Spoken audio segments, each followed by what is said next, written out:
নমস্কার, মহা নমস্কার। জয় শ্রী রামকৃষ্ণ। গুরু জ্ঞানী ব্যক্তি কি করতে পারেন না? অনেক শিক্ষক মাস্টারমশাই গুরু অনেক জোকস আর কি ফাজলামো মেরেছি। আজকে নয়, আজকে সিরিয়াস সিরিয়াস বলছি একদম। আজকে মজা নেওয়ার জন্য নয়, শেষ পর্যন্ত শুনুন। আহ, এক রাজা রাজপণ্ডিত ছিলেন। আগেকার দিনে রাজপণ্ডিত রাজজ্যোতিষী ছিলেন, যারা রাজাকে গাইড করতেন। রাজা কারো কথা না শুনলেও তার কথা মেনে চলতেন। এরকম আমাদের ইতিহাস বলে, আমাদের বিদ্যা বলে, আমাদের শিক্ষা বলে। তা রাজা ছিলেন, রাজা দুঃস্বপ্নে ঘুম ভেঙে যায় ভোরবেলায়। এবার রাজা ডিসিশন কে নেবেন, সঙ্গে সঙ্গে দ্বাররক্ষী বা যারা থাকে সৈন্য সামন্ত নিয়ে রাজপণ্ডিতকে ডেকে পাঠান। ভোরবেলায় ডেকে পাঠিয়ে মানে সারা তারপর ঘুমাতে পারেনি। হয় এরকম, ঘুমের মধ্যে দুঃস্বপ্ন আমরা কম বেশি সবাই দেখি। তার রাজজ্যোতিষী বা রাজপণ্ডিত তখনকার দিনে যা ছিলেন তিনি এসছেন।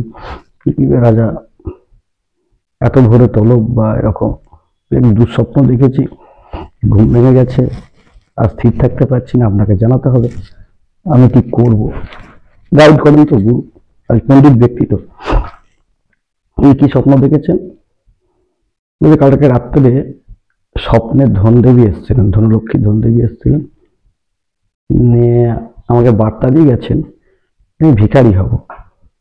আমি আগামী 6 মাসের মধ্যে, মানে রাজা বলছেন যে তিনি আগামী 6 মাসের মধ্যে ভিখারি হয়ে যাবেন এবং জঙ্গলে থাকতে হবে। বলছে যে তো ভিখারি হলে তো কি অসুবিধা আছে? খুব কান্নাকাটি করছে যে আমাকে বাঁচান। ভালো করে দেখুন, ধনদেবী এসে আপনাকে কিচ্ছু দিয়ে যায়নি, শুধু ওই ভিখারি করে চলে গেছে। বলছে হ্যাঁ। বলছে আবার সময়টা ভালো করে ভাবুন, এটা হয় না। মানে ধনদেবী এসছেন, তিনি আপনার কাছে এসছেন, আপনাকে ভিখারি করে গেছেন স্বপ্নে, কিন্তু কিছু তো দিয়ে গেছেন, ভাবুন ভালো করে স্বপ্নটা। বলছে হ্যাঁ, আমার ভাগ্যে একটা শিকে আর একটা গাধা রেখে গেছেন। আবার বলুন যে একটা শিকে মানে ওই তখনকার দিনের একটা পরিবার চালানোর জন্য যে মুদ্রা বা পয়সা টাকা যা বলবেন সেটা একটা গাধা।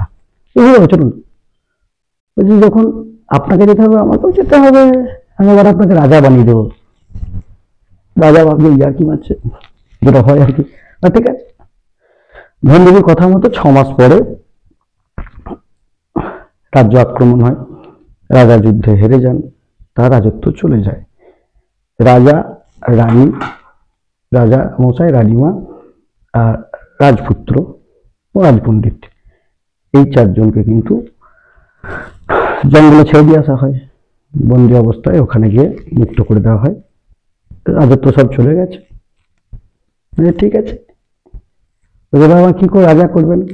ঠিক আছে, আপনার ভাগ্যে গাধা তো আছে। সকালে ঘুম থেকে উঠে দেখে যে হ্যাঁ, ধনদেবীর কথা মতো একটা শিখকে পড়ে আছে তার ওই জঙ্গলে কুটিরে, এবং একটা গাধা ছাড়া আছে। হয়ে যাবে রাজা। বলে কি? যে শিক্ষাটা নিয়ে আপনার পুত্রকে বাজারে পাঠান, আজকালকার মতো যা লাগবে আমাদের প্রয়োজনীয় খাবার কিনে আনুন, মানে গাধাটাকেও সঙ্গে পাঠান, গাধার পিঠে চলে যাবে এবং গাধাটা রাজা বিক্রি করে দেবে। তারপর বলে করে দেখুন তো। ঠিক আছে, ধনদেবী কনফিউশনে পড়ে গেছেন, ওর ভাগ্যে একটা গাধা ছিল, গাধা তো এখন নেই। পরদিন আবার ঘুম থেকে ওঠে, আবার একটা করে গাধা আর একটা শিখে। এই গাধা বিক্রি করে করে করে করে অর্থ জমানোর পরে আস্তে আস্তে যখন উনি ধনবান হন, রাজা থেকে ভিখারি হয়ে যাওয়া ব্যক্তি ধনবান হওয়ার পরে উনি করেন কি, আস্তে আস্তে আবার তিনি তার রাজত্ব যুদ্ধ করে ফিরে পান। তাহলে একজন পণ্ডিত ব্যক্তি, একটা জ্ঞানী ব্যক্তি কঠিন পরিস্থিতিতে সিদ্ধান্ত দিতে পারেন যে গাধা বিক্রি করা। ধনদেবী বলেছেন একটাই গাধা আছে, ওভাবে একটা গাধা হবে।